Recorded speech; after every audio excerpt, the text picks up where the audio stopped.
السلام علیکم، کیسے ہیں آپ لوگ؟ امید ہے سب ٹھیک ہوں گے۔ اللہ سب کو اپنے حفظ و ایمان میں رکھے۔ آج ایک نئی کہانی کے ساتھ اچھے برے لوگ۔ ایک مغرور بادشاہ نے اپنی ریاست کی سیر اور حال معلوم کرنے کا پروگرام بنایا۔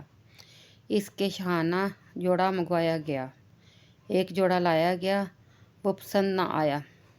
دوسرا منگوایا گیا، غرضیہ بار بار ایسا کرنے کے بعد نہایت پسندیدہ جوڑا پہن کر سواری منگوائی۔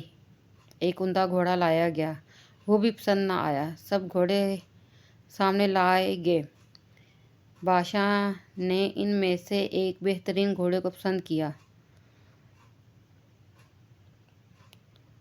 کر کے سوار ہو گیا۔ شیطان مردود نے اس وقت اور نحوست بادشاہ کے ناک میں پھونک دی۔ نہایت تکبر سے سوار ہوا۔ چشم و خدم فوج پیادہ ساتھ چلے، مگر بڑائی اور تکبر سے بادشاہ ان کی طرف دیکھنا بھی گوارا نہ کرتا تھا۔ راستے میں چلتے چلتے ایک شخص نہایت خستہ حال پرانے کپڑوں میں ملا۔ اس نے سلام کیا۔ بادشاہ نے کوئی توجہ نہ دی۔ اس خستہ حال شخص نے گھوڑے کی لگام پکڑ لی۔ بادشاہ کو بڑی حیرت ہوئی کہ اس کی اتنی جرأت۔ اس سے پہلے کہ وہ کچھ کہتا، اس نے کہا، مجھے تجھ سے ایک کام ہے۔ بادشاہ نے کہا، اچھا صبر کرو، جب میں سواری سے اتروں گا اس وقت کہہ لینا۔ اس نے کہا، نہیں، ابھی کہنا ہے۔ بادشاہ نے کہا، کیا کہنا چاہتے ہو؟ اس نے کہا، بہت راز کی بات ہے، کان میں کہنی ہے۔ بادشاہ نے کان اس کے منہ کے قریب کر دیا۔ اس نے کہا، میں ملک الموت ہوں، تیری جان لینے آیا ہوں۔ یہ سن کر بادشاہ کا چہرہ فوک ہو گیا، زبان لڑکھڑا گئی۔ وہ کہنے لگا، اچھا مجھے اتنی مہلت دے دے کہ میں گھر جا کر کچھ اپنا سامان کا انتظام کر دوں اور گھر والوں سے مل لوں۔ فرشتے نے کہا، بالکل مہلت نہیں ہے، اب تو اپنے گھر اور سامان کو کبھی نہیں دیکھ سکے گا۔ یہ کہہ کر اس کی روح قبض کر لی۔ گھوڑے پر سے لکڑی کی طرح نیچے گر گیا۔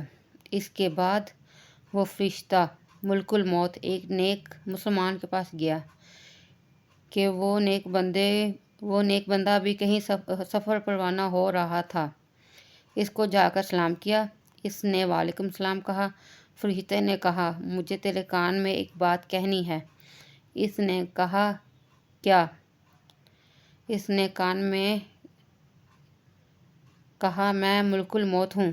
اس نے کہا، بہت اچھا تم آ گئے، بڑا مبارک ہے ایسے شخص کا آنا جس کا فراق بہت طویل ہو۔ مجھ سے تو جتنے آدمی دور ہیں ان میں سے کسی سے بھی ملاقات اتنا اشتیاق نہ تھا جتنا تمہاری ملاقات کا تھا۔ فرشتے نے کہا، تم جس کام کے لیے گھر سے نکلے ہو اس کو جلدی پورا کر لو۔ اس نے کہا، مجھے حق تعالی شان سے ملنے سے زیادہ محبوب کوئی کام نہیں۔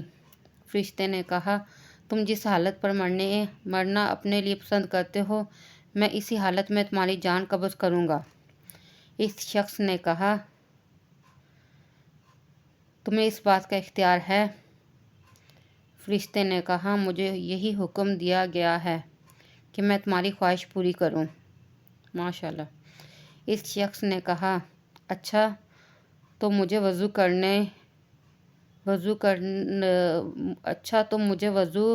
کر کے نماز پڑھنے دو، اور جب میں سجدے میں جاؤں تو میری روح قبض کر لینا۔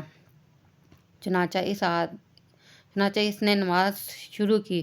جب وہ سجدے میں گیا تو فرشتے نے اس کی روح قبض کر لی۔ ماشاءاللہ۔ تو دیکھا آپ لوگوں نے، جو نیک ہوتے ہیں ان کو اللہ تعالیٰ بھی پسند کرتا ہے۔ اللہ ہم سب کو نیکی کرنے کی توفیق عطا فرمائے،